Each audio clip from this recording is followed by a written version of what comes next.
What is up? Um, what's up, everyone? Welcome back. This is Mike, the rookie trader. Let me start this off by saying I am in no way a financial advisor, as it states down below. This is not financial advice. I am just here to share some information that you might find beneficial, some thoughts, some opinions, some stories maybe at some point. Let's see. But let's get into the data. This video will be about my sleeper picks. I made a previous video, maybe over there, I don't know.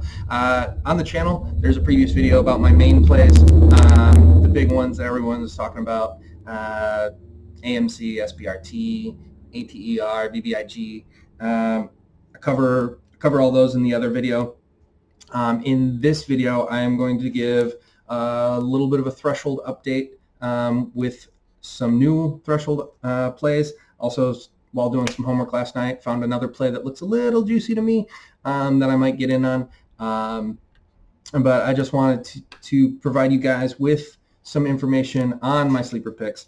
For those of you that might be new to my channel or new to my videos, I'm a rookie trader. I am Mike. I usually have my dog Mongo.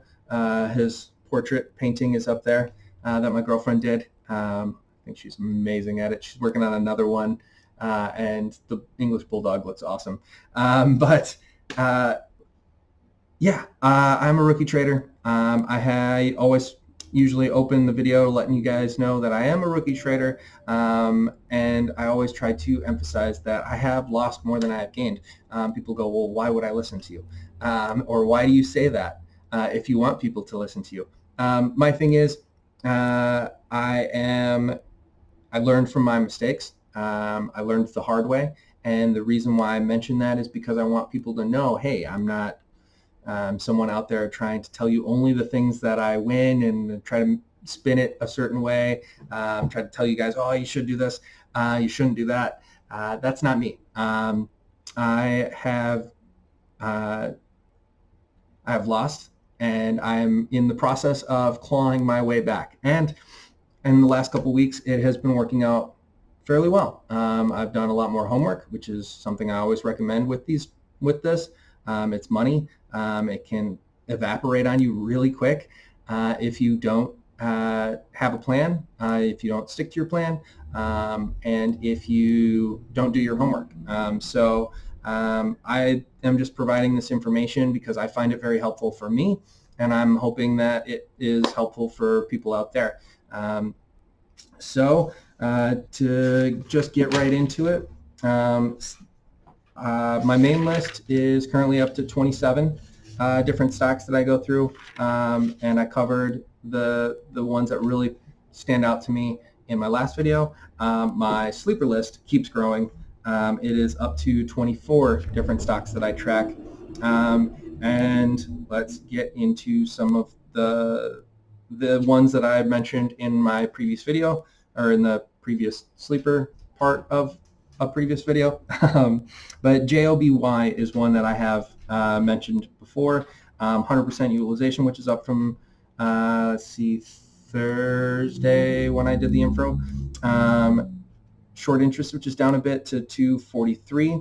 Cost to borrow 248.75, which is actually also down from the last time I mentioned JOBY.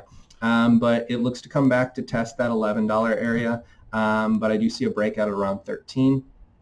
I did take some profits on JOBY this last time around. It just kind of seemed like the time to cash in a little bit when it did kind of go up a bit. BGRY is another one that I took some profits on. When I was up 200%, it just seemed like a good time to take some profits. But BGRY is still one that I'm following. Utilization 99.82, which is up from the last time I mentioned it. 4.18 short interest, which is down a bit from the last time I mentioned it. But 228.34 average cost to borrow, which is up from the last time I brought it up. This one looks like, on the chart, looks like it is going to come back to that 832 area. and then I see it as a breakout at that 972 mark. So maybe just add some alerts onto your chart. I always forget to do this. I should always mention this in the earlier videos because I do have some newer subscribers. Welcome, new subscribers. Things that I am usually tracking. There's 5 things that I'm looking at. Outstanding shares. Excuse me. Free float percentage of those shares, and then utilization, short interest, and average cost to borrow. I use kind of like an outline of what happened with the SPRT situation before, and then I use that as kind of what I look for in my Ortex data. I also look at the threshold list, which covers kind of like that FTD naughty list for market makers. And then I just kind of look at the charts, kind of get an idea what's its strength, what's its weakness, how high can it go, how low can it fall, just so I know what I'm risking and what the potential reward is. So what usually I highlight and what sticks out to me is anytime utilization's 98 to 100%, I'm following it, I'm highlighting it. Short interest, if it's north of 40%, I'm really interested. But short interest, I don't focus on as much as I do the average cost to borrow. Because if utilization's maxed out at 100% and average cost to borrow is north of 200 or 300%, it really has my interest because that, especially if that average cost to borrow has recently climbed and then the trend is starting to trend upward. Because if you had a credit card bill and all of a sudden your interest percent on it just spiked from roughly like 5 or 10% to 200 or 300%, you'd probably want to pay that off. And so that's kind of what I see happening with people that borrow shares and short them into the market. I feel like they're less likely to hold on to that play when they have to pay significant amount of money to just hold on to that play.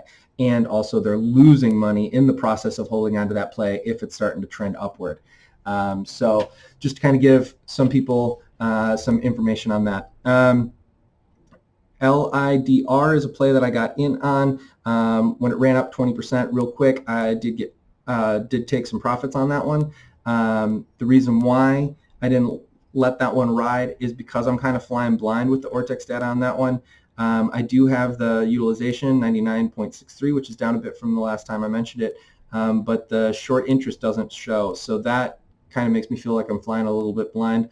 But the average cost to borrow is 227.27, which is up from the last time I brought it up. So I did let a little bit sit and play over the weekend. We'll see what happens this week. But that one I'm playing really tight, where if it shoots up or shoots down, I'm just getting out. Because without knowing that other piece of data of what the short interest is, it just kind of makes me think, it's a little risky. But ELYS is one that I recently brought up. It was a recent addition to the threshold list on Thursday night. Utilization 100%, which is up from the last time I mentioned it. 17.52 short interest, which is down a bit from the last time I mentioned it, but average cost to borrow 8.4, which is up from the last time I mentioned it. While doing my homework, one that I came across that really looks good to me right now is IMPL. Outstanding shares 19.51. Free float percentage 18.60, which is low. So it's just low float, low amount of outstanding shares, could have some serious volatility even with the slightest amount of retail interest, which is why that one sticks out a lot to me right now. 100% utilization, 28.25% short interest, and then the piece that really made me kind of drool last night when I came across this one, 342.37 average cost to borrow. It does look to retake that SMA line at around 1754, and then I see a breakout at that 2182 level. So right now that one looks real juicy to me. I know I have a lot of capital tied up in all of the plays I mentioned in my last video, but this one I do hope that I will be able to kind of move some stuff around so I can get in on this one, because that one looks like it has really, really yummy numbers.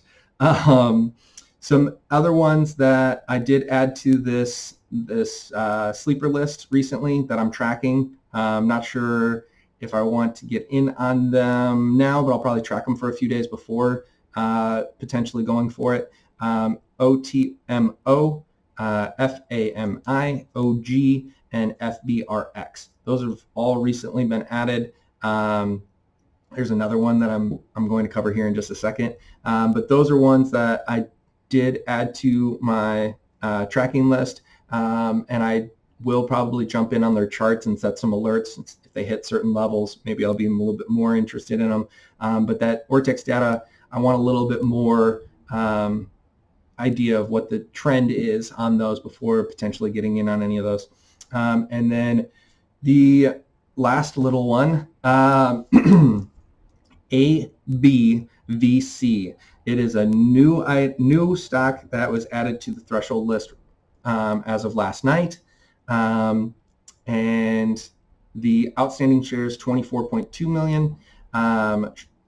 Free float percentage, 36.08, which is also, like, anytime free float percentage is under 40%, it has my interest. And then even especially if the outstanding shares is like around that 25 million, because that's kind of what the SPRT setup was. So that's kind of what I use as kind of like a template. But so lower amount of shares, lower free float percentage, 99.46% utilization, only 5.68 short interest, which I do know is really low. And then the average cost to borrow is 33.74, which if it was like 300%, I would really be interested in this one. But as of right now, it is a newer threshold one, which is why I'm looking at it. It is a cheaper stock too, which makes it a little bit easier to have like a smaller play on it, because your risk reward, like, it's not as significant. So it does seem like it would be an easier play to kind of have as a smaller one, like just to see what might happen. I look for a bounce on this one at that 315 mark. If it does bounce off 315 and show some strength, I'll probably get into this one because I see a breakout at that 375 mark. So with this one, it seems like there's a very close risk. So like if you got out at 315, you could risk $3. So the potential of losing 15 cents per share, and then a breakout at that 375. So just that risk reward seems worth it for me personally. So that's one that I'll be tracking and kind of looking for that trend going into next week. So that kind of covers my sleeper list. The cool thing about my sleeper list is it tends to be a lot less information, because I'm a little bit more specific on the sleeper list, because there's stocks that a lot of people aren't talking about. And if a lot of people aren't talking about them, then the less likely there's going to be this huge pour of retail investors. And that's really what ends up sending these things like crazy. So I'm trying to put them on your radar a little bit so you guys can track them. And then if they do pick up on a lot of the other bigger YouTube channels, or Reddit, or just in communities, or even on the news, who knows, then you could see a lot more money pour into them, and then that could cause some huge spikes. But that covers the sleeper list. Mongo is still passed out, so I don't know if he wants to be in this video. Come on, you want to get up here? Come on, say goodbye. You didn't get to say hello. Come on, say goodbye. Come on. Oh, there he is. All righty, there he is. Come on. Oh, yes. All right, like, comment, subscribe. If not for me, for this guy. That covers the sleeper list. I'm not a financial advisor, just reiterating that. Just here providing some information that might be beneficial for you and your trades. I am going to probably upload this later today, give some time for the other one before this one so they don't get confused because they look probably similar with the thumbnails. But if I should be following another play that you're looking for, or you want information on anything in particular, comment down below. I'd love to look into others. Like I said, I'm up to 51 stocks now that I'm tracking. The longer and longer that list goes, the more and more that homework time frame gets. So I am going to try to hone in a little bit more. But obviously, the more money I make on these plays, the more beneficial and the more it seems worth doing the time. So yeah, but I am going to get out of here and go try to enjoy the beautiful day. Enjoy your weekend, and yeah, have fun with Monday morning. I am out of here.